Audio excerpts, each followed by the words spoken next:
உலகெங்கிலும் நடக்கும் முக்கிய நிகழ்வுகளை குறுஞ்செய்தி வடிவத்தில் தெரிந்து கொள்ள ஆதன் செயலியை டவுன்லோட் செய்யுங்கள். ஆதன் செயலியை டவுன்லோட் செய்ய டிஸ்கிரிப்ஷனில் உள்ள லிங்கை கிளிக் செய்யவும். விக்கிரவாண்டி தேர்தலை அதிமுக புறக்கணித்ததனாலே நிறைய விமர்சனங்களை சந்திச்சுட்டு இருக்கிறாங்க. எதனால அதிமுக புறக்கணிக்கணும்? அங்க நடந்த எல்லாமே எல்லா ஊடகங்களுக்கும் தெரியும். எந்த அளவுக்கு அராஜகம் நடந்துச்சு, தேர்தல் கமிஷன் எப்படி வாயை மூடின்னு இருந்தாங்க, எல்லாம் தெரியும். தேர்தலே நிற்காத ஒரு கட்சி அங்கே பிரச்சார மேடையில் போறீங்க, உங்கள் கூட்டணி கட்சி வேட்பாளர் பிரச்சாரம் பண்ணுறீங்க. அந்த இடத்துல நீங்கள் அதிமுக வன்மத்தோடு பேசி என்ன பிரயோஜனம்? அப்போ என்ன அர்த்தம்? உங்கள் கூட்டணி வேட்பாளருக்கு தப்பித்தவறி கூட ஒரு ஓட்டு கூட விழுந்துடக்கூடாது. இந்த நாட்டில் ஒரு ஓட்டுக்கு 5000, ஒரு ஓட்டுக்கு 10,000 கொடுக்குறாங்க திமுக போது, அப்போ என்ன செய்வாங்க? அதை வாங்கின்னு போடக்கூடிய வாய்ப்பு இருக்குது இல்லை? அதிமுக ஓட்டுக்கு பணம்லாம் கொடுத்துருக்காங்க இல்லையா சார்? நாளைக்கு நான் கொடுப்பேன்னு ஒரு நோட்டில் சைனை போட்டு கொடுத்து ஆர்கே நகரில் ஜெயிக்கிற மாதிரி ஏதோ அத்திப்பூத்த மாதிரி சில இடத்துல நடக்கக்கூடிய வாய்ப்பு இருக்குது, அவ்வளோதான். மற்றபடி இடைத்தேர்தலில் ஆளுங்கட்சி தான் ஜெயிக்கக்கூடிய வாய்ப்பு இருக்குது. மோடி முதுல எடப்பாடி குத்துறது இருக்கட்டும், தலைவராக வச்சிருக்காரு. அண்ணாமலையே மோடிக்கு நெஞ்சில குத்திட்டாரு. ஒரு காலத்தில் அதிமுக பிளவுபட்டிருந்த நேரத்தில் ஜானகி அம்மா எப்படி ஜெயலலிதா அம்மாவுக்கு வழிவிட்டாங்களோ அதே மாதிரி சசிகலா அவர்களுமே பார்த்தீங்கன்னா வழிவிடணும் அப்படிங்கிற மாதிரியான ஒரு விஷயம் சொல்லியிருக்காரு.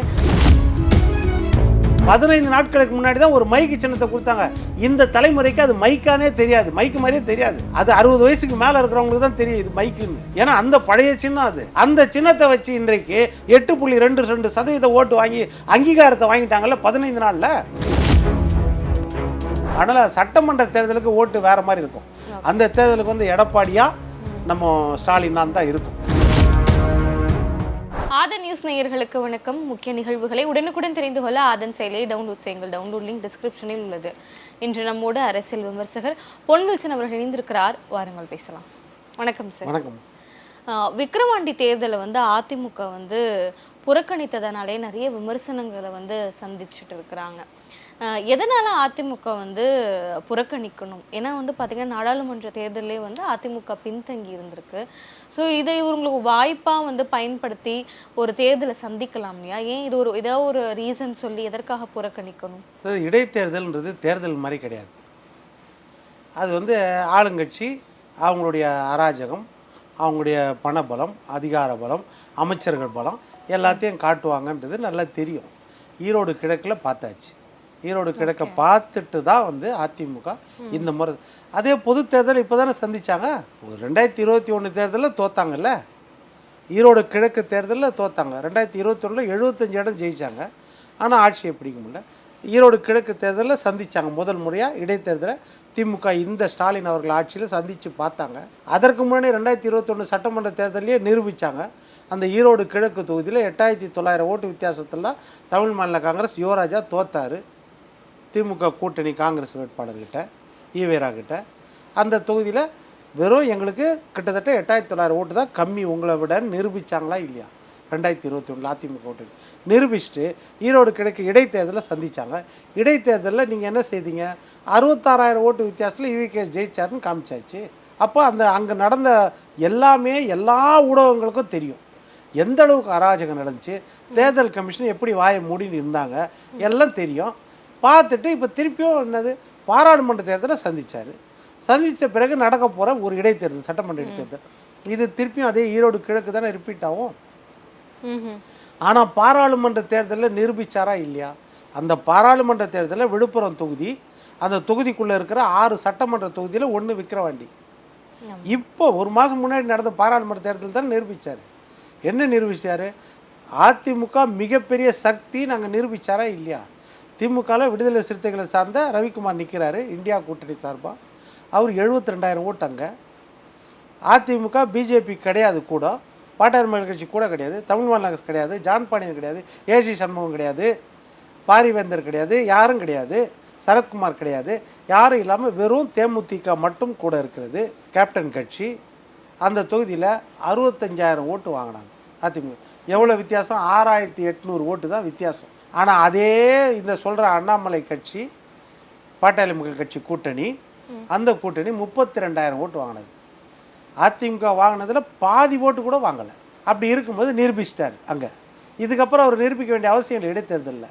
இடைத்தேர்தலில் ஒரு பெரிய மாற்றத்தை உண்டு பண்ண போகிறதில்ல. இடைத்தேர்தலை பொறுத்த வரைக்கும் அவங்க 18 அமைச்சரோ 32 அமைச்சரோ அங்கேயே போய் முகாம் போட்டு இருக்கிறாங்க. ஆனால் அங்கே வந்து எல்லாமே முறைகேடு நடக்கும்.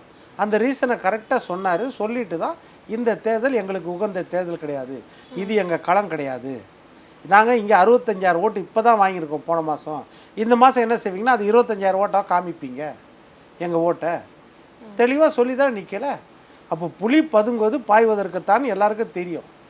அதெல்லாம் ஒன்றும் பேச. அது ராமதாஸ் ஐயாவே சொல்கிறார்ல, மருத்துவர் ஐயாவே என்ன சொன்னார், நிற்கலை அதிமுக நிற்கலைன்னா நியாயம், அவங்க சொன்ன காரணம் ஏற்புடையது, உண்மையானது அப்படின்னு சொல்லி தான் நிற்கிறாரு. ஆனால் அண்ணாமலை அவர்கள் என்ன சொல்கிறாருன்னா, இதுவே வந்து அதிமுக போட்டிட்டு இருந்தா 3வது இல்லைன்னா 4வது இடத்துக்கு தான் வந்திருக்கும் அப்படிங்கிற மாதிரிலாம் வந்து அவர் சொல்கிறார். இதை பற்றி உங்களுடைய கருத்துக்கள் என்ன? அண்ணாமலைக்கு திமுக மேலே அவ்வளோ நம்பிக்கை. திமுக நியாயமாக ஜனநாயக முறையில் தேர்தல் நடத்தும், திமுக வந்து அவங்க வாக்கு வங்கி அந்த அளவுக்கு இருக்குது, ஆனால் அபரீதமாக ஓட்டு அவங்களுக்கு விழுந்துடும், பாட்டாளி மக்கள் கட்சி கூட ஓட்டு விழாது அவர் நினைக்கிறாரு. அதனால் 4வது இடம் 5வது இடம் 6வது இடம் கூட தள்ளி வச்சிருவாங்க அப்படின்றது அவர் சொல்கிறார். திமுக மேலே இருக்கிற நம்பிக்கையில் அவர் சொல்கிறார். திமுக பாஜக 2வது இடத்துக்கு வருங்கிற நம்பிக்கையும் அவருக்கு இல்லையா? இப்போ இதுக்கு முன்னாடி திமுக அதிமுக தான் போட்டின்னு இருந்தது. இல்லை 2வது இடத்துல வரும் நம்பிக்கை இருக்கும். 90% ஓட்டு வந்து திமுக வாங்கிறோம், நாங்கள் 10% வாங்கி 2வது இடத்துல இருப்போம், அதிமுகவை நாங்கள் பின்னுக்கு தள்ளிடுவாங்க, திமுகவே பின்னுக்கு தள்ளுவாங்க, அதிமுகவை 5% தள்ளுவாங்க அப்படின்னு அவர் நினச்சின்னு சொல்லலாம்ல.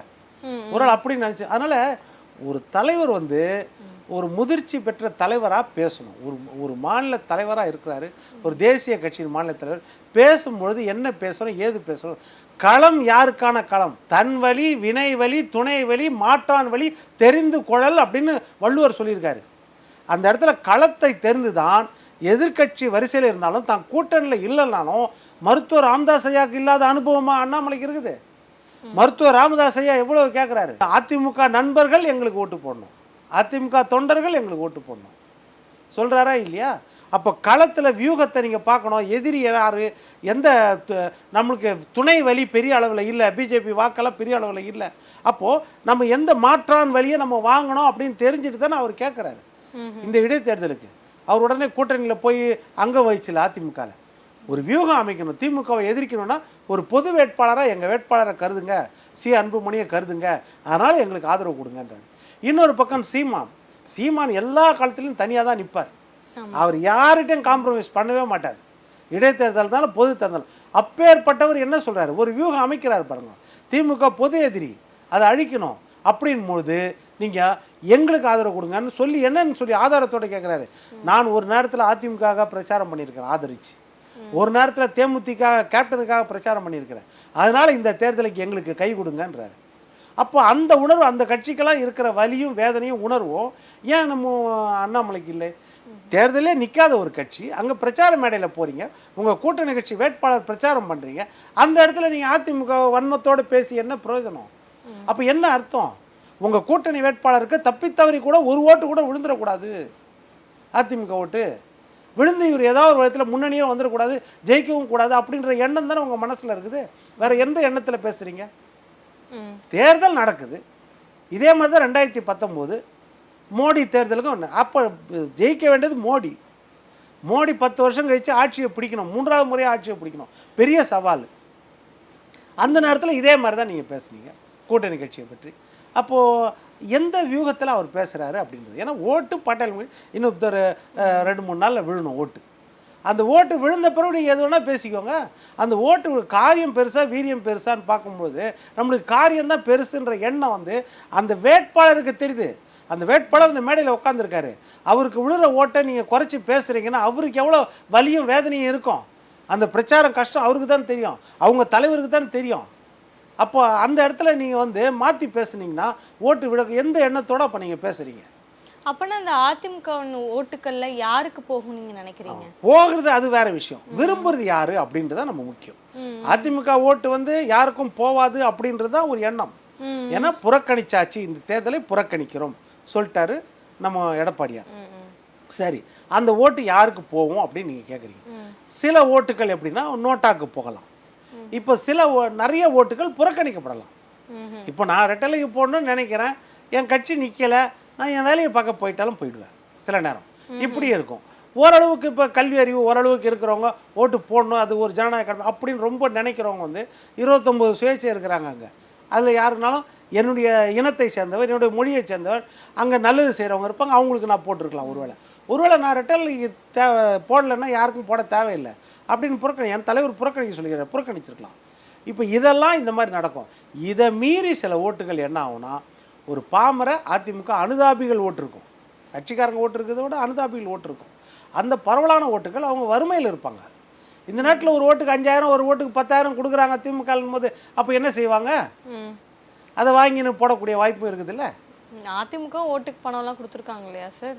இதற்கு இந்த தேர்தல் அதிமுக நிக்கல, இதற்கு முன்னாடி இருக்கிற எல்லா தேர்தலையுமே கொடுத்துருக்காங்க. கல் தோன்றா மண் தோன்றா காலத்திலேருந்தே நம்ம சொல்லிட்டு இருக்கலாம். அது கணக்கு இல்லை, வரம்பு மீறி நடக்கிறது தான் நம்ம சொல்லலாம். இலைமறைவு காய்மறைவா எங்கேயோ ஒரு இடத்துல ஏதோ நடக்கிறது பெருசா இல்லை. திருமங்கலம் ஃபார்முலாலேருந்து ஆரம்பிச்சது. அதற்கு பிறகு நீங்கள் சொன்ன மாதிரி எந்த கட்சினாலும் செய்யக்கூடிய வாய்ப்பு இருக்குது. அதனால தமிழ்நாட்டை பொறுத்த வரைக்கும் இந்த திருமங்கலம் ஃபார்முலாவுக்கு வரும்போது இடைத்தேர்தலில் வந்து மாற்று கட்சி ஜெயிக்கிறது பெரிய அத்திப்பூத்த மாதிரி, ஏதோ 1-2 இடத்துல ஜெயிக்கும். அதாவது நோட்டை காட்டி ஓட்டு போடுற இடைத்தேர்தலுக்கு நடுவில் நாளைக்கு நான் கொடுப்பேன்னு ஒரு நோட்டில் சைனை போட்டு கொடுத்து ஆர்கே நகரில் ஜெயிக்கிற மாதிரி ஏதோ அத்திப்பூத்த மாதிரி சில இடத்துல நடக்கக்கூடிய வாய்ப்பு இருக்குது, அவ்வளோதான். மற்றபடி இடைத்தேர்தலில் வந்து ஆளுங்கட்சி தான் ஜெயிக்கக்கூடிய வாய்ப்பு இருக்குது, அது நம்மளால் தெரிஞ்சுக்கிட்டோம். ஆனால் திமுக ஜெயிக்கக்கூடிய வாய்ப்பு தான் இருக்குது. நீங்கள் அதிமுக ஓட்டுன்னு கேட்டதால சொல்கிறேன், அதிமுக ஓட்டு பெரிய அளவில் யாருக்கும் கன்வெர்ட் ஆகாது. ஒரு பக்கம் சென்டிமெண்ட்டாக நாம் தமிழர் கேட்குறாங்க, அதில் ஒன்று சிலது போனாலும் போகலாம், பெருவாரியான ஓட்டு விழாது. ஒரு சில ஓட்டு இந்த மாதிரி நான் சொன்ன மாதிரி வறுமை கோட்டில் இருக்கிறவங்க, அப்பாவிகள் அனுதாபிகள் ஓட்டு திமுக பக்கம் போகக்கூடிய வாய்ப்பு இருக்கிறது. அதுதான் சார். அதே மாதிரி அண்ணாமலை அவர்கள் இன்னொரு விஷயமே சொல்லியிருக்காரு, எடப்பாடி அவர்கள் வந்து ஒரு சுயநலவாதி. எடப்பாடி அவர்களுக்கு வந்து பார்த்தீங்கன்னா அங்கீகாரம் கொடுத்ததே மோடி அவர்கள் தான், அவருடைய முதுகிலே வந்து இவர் குத்திட்டாரு, அவருடைய சுயநலத்தினால வந்து பார்த்தீங்கன்னா கட்சி வந்து அழியுது அப்படிங்கிற மாதிரியான ஒரு விஷயம்லாம் சொல்லியிருக்காரு. இந்த ஸ்டேட்மெண்ட்டை நீங்கள் எப்படி பார்க்குறீங்க? இல்லை, எல்லா பக்கமும் பார்த்தீங்கன்னா பரவலாக பார்த்தீங்கன்னா மோடி வந்து மோடி முதுகில் எடப்பாடி குத்துறது இருக்கட்டும், தலைவராக வச்சிருக்காரு, அண்ணாமலையே மோடிக்கு நெஞ்சில எல்லாம் குத்திட்டாரு. அதுதானே விஷயம். தமிழ்நாட்டை பொறுத்த வரைக்கும் அதுதானே 240 தொகுதி தானே ஜெயிச்சிருக்காங்க. ஒருவேளை அவங்க இன்னைக்கு 265 அந்த மாதிரி ஜெயிச்சிருந்தாங்கன்னு வச்சுக்கோங்க, ஒரு 5 சீட்டு 7 சீட்டு இங்கே கிடைச்சிருக்க வேண்டிய வாய்ப்பை பறிச்சது யாரு? அண்ணாமலை தானே. அப்போ அந்த பெரும்பான்மை கிடைக்காத அளவுக்கு அவங்க தொங்கு பாராளுமன்றம் மாதிரி வரக்கூடிய ப்ரீபோல் அலையன்ஸ் தான், இல்லைன்னு சொல்ல. ஆனாலும் தனிப்பட்ட மெஜாரிட்டி வரக்கூடாத நிலைமையில உருவாக்குனது. இப்போ அண்ணாமலை மாதிரி அங்கங்கே இருந்திருந்தாங்கன்னா தலைவருங்க, சில மாநிலங்களில் இருந்திருந்தாங்கன்னா அந்த நிலைமை தானே அந்த 30 சீட்டு ஷார்ட்டேஜுக்கு. அப்போ இதையும் யோசிக்கணும்ல. அதனால் நம்ம கூட்டணி கட்சியை நம்ம பேசி பிரயோஜனம் கிடையாது. கடந்த காலம் கூட்டணியில் இருந்தாங்க, அதை பற்றி பேசி பிரயோஜனம் கிடையாது. அண்ணாமலை என்ன முடிவு எடுக்கிறாரு அதை பொறுத்து தான் நமக்கு வந்து அவங்க கட்சியோட வளர்ச்சியை பற்றி. அண்ணாமலை தன்னை முன்னிலைப்படுத்தி கொள்கிறார் அப்படிதான் இப்போ இந்த தேர்தலே தெரியுதுல்ல. இந்த தேர்தலில் அவங்க நிற்கல, கூட்டணி கட்சி தான் நிற்கிது. பாட்டாளி மக்கள் கட்சி சீட்டை கொடுத்தாச்சு. பாட்டாளி மக்கள் கட்சி நிற்கும் போது அதற்கு உரிய ஒவ்வொரு ஓட்டும் நம்மளுக்கு ஆதாயம் தானே, அதை தானே நினைக்கிறோம். கையெடுத்து கும்பிடும்போது இது அதிமுக ஓட்டா திமுக ஓட்டா பிஜேபி ஓட்டான்னு தெரியாதுல்ல அந்த வேட்பாளருக்கு. எல்லார்கிட்டையும் தானே அவர் ஓட்டு கேட்குறாரு. அப்போது தேர்தலையே நிற்காத, களத்திலே நிற்காத ஒரு கட்சியை நீங்கள் பகை பண்ணி பேசி என்ன பிரயோஜனம்? அப்போ அந்த கூட்டணி கட்சிக்கு ஓட்டு விழக்கூடாதுன்னு தானே நினைக்கிறீங்க. இந்த சிந்தனை ஏன் வருது அண்ணாமலைக்கு இந்த நேரத்துக்கு? அதுதான் சொல்கிறேன். ஒரு 3 நாளைக்கு தானே இருக்குது. 3 நாளைக்கு பிறகு சொல்லுங்கள், எடப்பாடி நெஞ்சில் குத்துனாரா முதல்ல குத்துனாரா அப்படின்னு 3 நாள் கழித்து சொல்லுங்கள். ஏன் அவசரப்பட்டு இப்போ சொல்கிறீங்க? அப்போது உங்களுடைய நோக்கத்தில் என்ன இருக்குது? இந்த இடைத்தேர்தலில் ஓட்டு விழுந்துடக்கூடாதுன்ற எண்ணம் தானே உங்கள் மனசில் இருக்குது. உங்கள் கூட்டணி கட்சிக்கு விழுந்துடக்கூடாதுன்ற எண்ணம் தானே இருக்குது. அவசரப்பட்டு எதுக்கு இப்போ பேசிகிட்டு இருக்கிறீங்க அதிமுகவை பற்றி? உங்களுக்கு எவ்வளோ காலங்குது அதிமுக பற்றி பேசுறதுக்கு? இப்போ அவசரமாக பேசுகிறீங்கன்னா கூட்டணி கட்சிக்கு விழுந்துடக்கூடாது, அதுதான் உங்கள் எண்ணம். அதுதானே எல்லாரும் நினைப்பாங்க. அப்படி அண்ணாமலை அவர்கள் நினைப்பாரா சார், கூட்டணி கட்சிகளுக்கு வாக்குகள் விழக்கூடாது? இல்லை, இந்த தேர்தல் முடிஞ்ச பிறகு அதோட ரிசல்ட் தெரியும். இந்த தேர்தல் முடிஞ்சு திமுக வெற்றி பெற்ற பிறகு ஓட்டு வங்கி பாமக குறைஞ்சிருந்துச்சுன்னா, ஏற்கனவே 32,000 ஓட்டு குறைஞ்சிருந்துச்சுன்னா, அதுக்கு பிறகு பிஜேபி கூட்டணியில் ஒரு சின்ன கஷ்டம் வந்துச்சுன்னா பாமகக்கு, அன்னைக்கு மருத்துவர் ஐயா இதை வெளிப்படுத்துவார். அன்னைக்கு சொல்லுவார், கூட்டணியில் இருக்கும்போதே எங்களுக்கு குடிப்பறித்தவர்கள் பிஜேபி. அண்ணாமலை அவர்களுக்கு என்ன லாபம் நினைக்கிறீங்க சார்? அதாவது எல்லா விஷயத்திலையும் தன்னை முன்னிலைப்படுத்திக்கணும்னு அண்ணாமலை பார்க்குறாரு. தன்னுடைய கூட்டணியாக இருந்தாலும் சரி, அதுதான். ஏன்னா இப்போ அந்த இடத்துல பார்த்தீங்கன்னா பாட்டாளி மக்கள் கட்சி தான் செல்வாக்கு. இன்னொன்று அவர்கள் இன மக்கள் அங்கே அதிகம். பிஜேபிக்கு பெரிய ரோல் கிடையாது. தனக்கு பெரிய ரோல் இல்லாத இடத்துல தன்னுடைய கூட்டணி கட்சி ஒரு வெற்றி பெற்றால் அது தன்னுடைய தலைமைக்கு ஒரு கஷ்டம் தானே. அது இயற்கையாக அந்த எண்ணம் இருக்குதுல்ல. அதுதான் காரணம். வேற ஒரு காரணம் வெளியே இருந்து நம்ம பார்க்கும்போது வேற காரணமே தெரியலையே, அவ்வளோதான். Okay sir. அடுத்து வந்து பார்த்தீங்கன்னா சசிகலா அவர்களுடைய இந்த அரசியல் என்ட்ரி தான் பெரும் எதிர்பார்ப்பாக இருக்குது அப்படின்னு கூட சொல்லலாம். அதற்கு எடப்பாடி பழனிசாமி அவர்கள் கூட என்ன பதில் சொல்லியிருக்காரு அப்படின்னா, ஒரு காலத்தில் வந்து அதிமுக பிளவுபட்டிருந்த நேரத்தில் வந்து ஜானகி அம்மா எப்படி ஜெயலலிதா அம்மாவுக்கு வழிவிட்டாங்களோ அதே மாதிரி சசிகலா அவர்களுமே வந்து பார்த்தீங்கன்னா வழிவிடணும் அப்படிங்கிற மாதிரியான ஒரு விஷயம் சொல்லியிருக்காரு. ஸோ இந்த ஸ்டேட்மெண்ட் எப்படி பார்க்குறீங்க? சசிகலா அவர்கள் அவருடைய அடுத்த கட்ட மூவ் எப்படி இருக்கும்? இல்லை, சசிகலா அம்மாவை பொறுத்த வரைக்கும் எனக்கு தெரிஞ்சதுன்னா தீவிர அரசியல் அவங்களுக்கு இருக்க மாட்டாங்க. தீவிர அரசியலில் அவங்க இருக்க மாட்டாங்க. அது 2021 பெங்களூர்லேருந்து வந்த போதே முதல் முறையாக வெளிப்படுத்தினாங்க.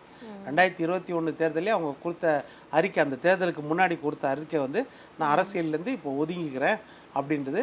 ஆனால் எங்கள் அக்கா சொன்ன அந்த கட்சி வந்து நிச்சயமாக நிற்கணும், அந்த கட்சி வெற்றி பெறணும், அந்த கட்சி நல்லா இருக்கணும் அப்படின்றது என்னுடைய முழு விருப்பம் அப்படின்றத அவங்க தெளிவாக வெளிப்படுத்தினாங்க. இப்போ 3 வருஷம் கழித்து இந்த மாதிரி நான் மறுபடியும் என்ட்ரி கொடுக்குறேன்னு சொல்கிறாங்க. அது வந்து வெறும் ஒரு உணர்வுபூர்வமான பேச்சாக தான் நான் பார்க்குறேன். அது நடைமுறையில் பெரிய அளவில் இருக்கும்னு நினைக்கல. அவங்க வந்து அதே மாதிரி பார்த்திங்கன்னா ஒரு சாஃப்ட் கார்னராக தான் இருக்கிறாங்க. அதிமுக இன்றைக்கு இருக்கிற ரெட்டலை தலைமை எடப்பாடி தலைமையில் இருக்கிற அதிமுக கிட்ட ஒரு மறைமுக சாஃப்ட் கார்னராக இருக்கிற மாதிரி தான் நான் நினைக்கிறேன். ஏன்னா அவங்களுக்கு வந்து ஜெயலலிதா அம்மா மேலே இருக்கிற பற்று வந்து அந்த ரெட்டலை மேலே இருக்குது, அந்த கட்சி மேலே இருக்குது. அந்த தலைமை யாராக இருந்தாலும் அதை பற்றி அவங்க பெரிய அளவில் விமர்சனம்னு வைக்கல. அதனால் அந்த தலைமை வந்து எந்த தலைமையும் காலம் நிர்ணயிக்கிட்டோம் அப்படின்ற எண்ணத்தில் அவங்க இருக்கிறாங்க, பேசுகிறாங்க, இல்லைன்னு சொல்ல. அதே நேரத்தில் அதிமுகவும் எடுத்துக்கிட்டிங்கன்னா எடப்பாடி தலைமையில் இருக்கிற நம்ம அதிமுக வந்து பெரிய அளவில் வந்து சசிகலா அம்மாவை கிரிட்டிசேஷன் பெரிய அளவில் இருக்காது. 1-2 தலைவர்கள் இருப்பாங்க, அது இல்லைன்னு சொல்ல. ஆனால் தலைமை வந்து பெரிய அளவில் கிரிட்டிசேஷன் இருக்காது. மற்றபடி ஓபிஎஸ் பண்ணுற மாதிரி, ஓபிஎஸ் சொல்கிற மாதிரி, டிடிவி சொல்கிற மாதிரிலாம் சசிகலா அம்மாவை பேச மாட்டாங்க. ஓகே, அதோட உச்சகட்டம் தான் இது, இந்த வார்த்தை. அதாவது ஜானகி அம்மையார் மாதிரி இருக்கிறாங்க அப்படின் போது அவர் வந்து ஜானகி அம்மையார் கூட ஒப்புமைப்படுத்தி பேசுகிறாருன்னா அப்போ அந்த போல் ஒரு ஸ்தானத்தில் அவங்க ஜெயலலிதா அம்மாட்ட இருந்தாங்க. எப்படி ஜானகி அம்மார் எம்ஜிஆர் கிட்ட இருந்தாங்களோ, அவங்களுக்கு பணிவிடை செய்தாலும் உரிமையோடு இருந்தாங்களோ, அதுபோல் ஜெயலலிதா அம்மாட்ட சசிகலா அம்மாவும் ஒரு உரிமையோடு இருந்தாங்க, அவங்களுக்கு சேவை செய்தாலும் உரிமையோடு இருந்தாங்க. அப்படின்ற ஸ்தானத்தில் ஒரு கட்சி நல்லா நிற்கணுன்றதுக்காக அந்த அம்மா எடுத்த முடிவை இந்த அம்மாவும் எடுக்கணும் அப்படின்ற விதத்தில் அவர் சொல்லியிருக்காரு. நல்ல விஷயம்தான், அது தவறு கிடையாது. சார், இன்னொரு விஷயம், இப்போ வந்து சசிகலா அவர்கள் அதிமுகவில் இணைவதற்கான வாய்ப்புகள் இருக்கா? இனி வரும் காலங்களில் வந்து பார்த்தீங்கன்னா ஒன்றுபட்ட அதிமுகவை நம்ம பார்க்க முடியுமா? இல்லை, பெரிய அளவில் அந்த அம்மா இணையணுன்ற அவசியமே கிடையாது. ஏன்னா பிளவுபட்டிருக்கிறதுனால தான் அதிமுகவுக்கான அந்த பிரச்சனை. இல்லை, அதெல்லாம் கம்மின்னுலாம் சொல்கிறாங்க. வாக்கு சதவீதம் பார்த்தீங்கன்னா அந்த மாதிரி வராது. எந்த கட்சியிலையுமே வந்து பிளவுன்றது தற்காலிக வாக்கு சரிவை கொடுக்க முடிய, நிரந்தர வாக்கு சரிவை எந்த பிளவும் பெருசாக கொடுக்காது. அதுதான் மெயின். நீங்கள் பார்க்குறீங்கன்னா இப்போது ஒரே ஒரு இடத்துல அப்போ ஏற்பட்ட பிளவு ஏற்பட்டது. பிஜேபி ஒரு பெரிய கட்சி கிடையாது தமிழ்நாட்டில், பலவீனமான கட்சி தான், வளர்ந்து வர கட்சி இருக்கலாம், அண்ணாமலை தலைமையில் வளர்ந்து வர கட்சி. அந்த கூட்டணியில் பிளவுபட்ட அதிமுகவுக்கு கிடைச்ச சீட்டு எத்தனை? கொடுக்கப்பட்ட சீட்டு என்ன? ஜெயிக்கிறது அப்புறம் கொடுக்கப்பட்ட சீட்டு எவ்வளோ? அந்த ஒரு பலாப்பழ சின்னத்தில் ஒரே ஒரு தொகுதி ஓபிஎஸ். நம்ம டிடிவிக்கு 2 தொகுதி. ஆனால் அவர் கேட்டது எத்தனை தொகுதி? ஒரு தொகுதி தான் கேட்டார். அப்போ எப்படி பிளவுபட்டுச்சுன்னு சொல்லுவீங்க? 40 தொகுதிக்குள்ளே நிற்கக்கூடிய ஆற்றல் படைத்த ஒரு கட்சி இன்றைக்கு சின்னெல்லாம் பெருசு கிடையாது. சின்ன வந்து சுயேட்சை சின்ன, அந்த சின்ன, இந்த சின்னம் பெருசு கிடையாது. 15 நாட்களுக்கு முன்னால் விவசாய சின்னத்தை நம்ம நாம் தமிழர் கட்சிக்கிட்டேருந்து பறிச்சுட்டாங்க. 15 நாட்களுக்கு முன்னாடி தான் ஒரு மைக்கு சின்னத்தை கொடுத்தாங்க. இந்த தலைமுறைக்கு அது மைக்கானே தெரியாது, மைக்கு மாதிரியே தெரியாது. அது 60 வயசுக்கு மேலே இருக்கிறவங்களுக்கு தான் தெரியும் இது மைக்குன்னு. ஏன்னா அந்த பழைய சின்னம் அது. அந்த சின்னத்தை வச்சு இன்றைக்கு 8.22% ஓட்டு வாங்கி அங்கீகாரத்தை வாங்கிட்டாங்கல்ல 15 நாளில். அதே மாதிரி தீப்பெட்டி சின்னம் துரை வைகோவுக்கு திருச்சியில் தீப்பெட்டி சின்னம் யாருக்கு தெரியும்? 10 நாளில் திருச்சியில் துரை வைகோ தீப்பெட்டி சின்னத்தில் அந்த கூட்டணியில் ஓட்டு போட்டாங்கல்ல அத்தனை பேரையும். பின்ன அப்படி இருக்கும்போது ஏன் பலாப்பழ சின்னத்தில் வாங்க முடியல, குக்கர் சின்னத்தில் வாங்க முடியல? அப்படி இருக்கும்போது அது பிளவு கிடையாது, வெளியேற்றப்பட்டவர்கள். அதனால கொஞ்சம் ஓட்டு சதவீதம் குறைஞ்சிருக்கும், இல்லைன்னு சொல்லலை.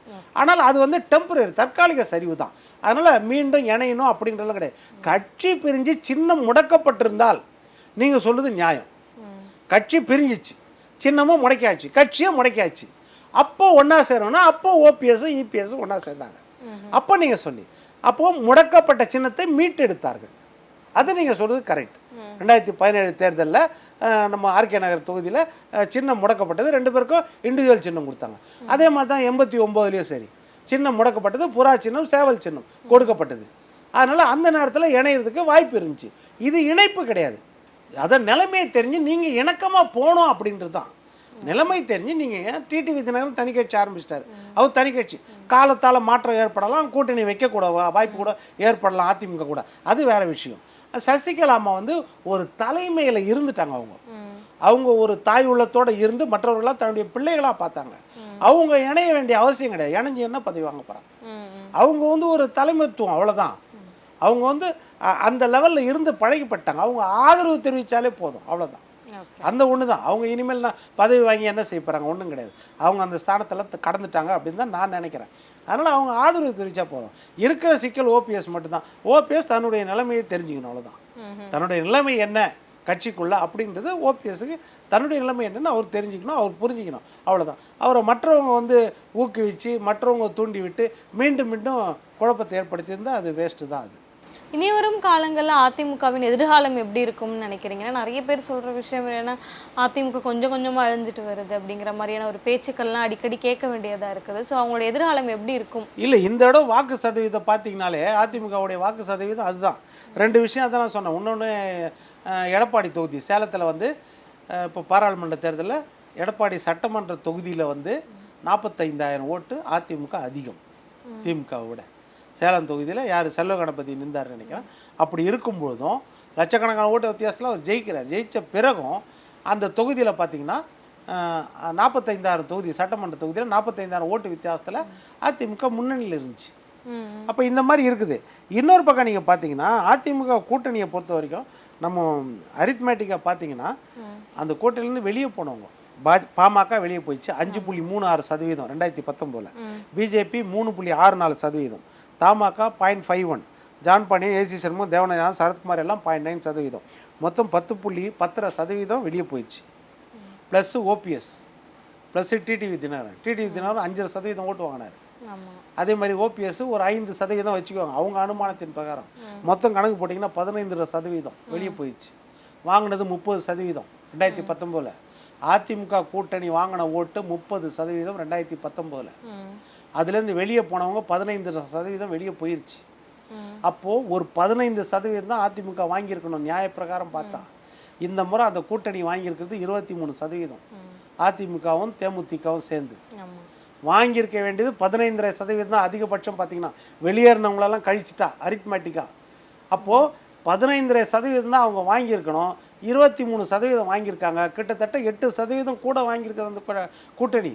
ஒரே ஒரு கட்சி தான் கூட்டம், தேமுதிக மட்டும்தான். அப்படி இருக்கும்போது அவங்க 8% கூட தானே வாங்கியிருக்காங்க அரித்மேட்டிக்காக பார்த்தா. அதனால் என்னென்னா இதுதான் முக்கியம், நீங்கள் அதுதான் பார்க்கணும். அதாவது கட்சி வளர்ந்துட்டு வருது இல்லைன்னு சொல்லு. ஆனால் திமுக கூட்டணியை ஜெயிக்கக்கூடிய அளவுக்கு வளர்ந்துருக்குதா அப்படின்னா அது கஷ்டம். நீங்கள் சொல்கிறது ஏற்றுக்கலாம். அது அதுக்கு வந்து புது வியூகம் அமைக்கணும். நீங்கள் கூட்டணியை விரிவுபடுத்த வேண்டும். அதே போல் எதிர்கட்சி கூட்டணியிலேருந்து சில பேரை வந்து கூப்பிடணும், அழைக்கணும். அவங்களுக்கு ஏற்ற மாதிரி நம்ம வியூகம் அமைக்கணும். இதெல்லாம் நிறைய வியூகம் இருக்குது. அது காலம் இருக்குது 2026க்கு. அதனால் சட்டமன்ற தேர்தலுக்கு ஓட்டு வேறு மாதிரி இருக்கும். அந்த தேர்தலுக்கு வந்து எடப்பாடியா நம்ம ஸ்டாலினான் தான் இருக்கும். அப்போது அதில் வந்து வேறு மாதிரி இருக்கும். ஆன்டி இன்கம்பன்சி ஓட்டம் 5 வருடத்துக்குரிய ஆன்டி இன்கம்பன்சி ஓட்டு இருக்கிறது. இதெல்லாம் கணக்கில் போடும்போது அதிமுக இன்றைக்கி இருக்கிற நிலைமையோட மிகப்பெரிய அளவில் அன்றைக்கு வளர்ச்சி அடைஞ்சிருக்கும் அப்படின்னு தான் நான் நினைக்கிறேன். ஓகே சார், நிறைய கேள்விகளுக்கு ரொம்ப ஒரு தெளிவான விளக்கத்தை கொடுத்துருக்கீங்க. எங்களோட நேரத்திற்கு ரொம்ப நன்றி. நன்றி. மேலும் வேறொரு வீடியோவில் சந்திக்கிறேன்னு அதுவரை விடைபெறுவது பவித்ரா முருகேசன்.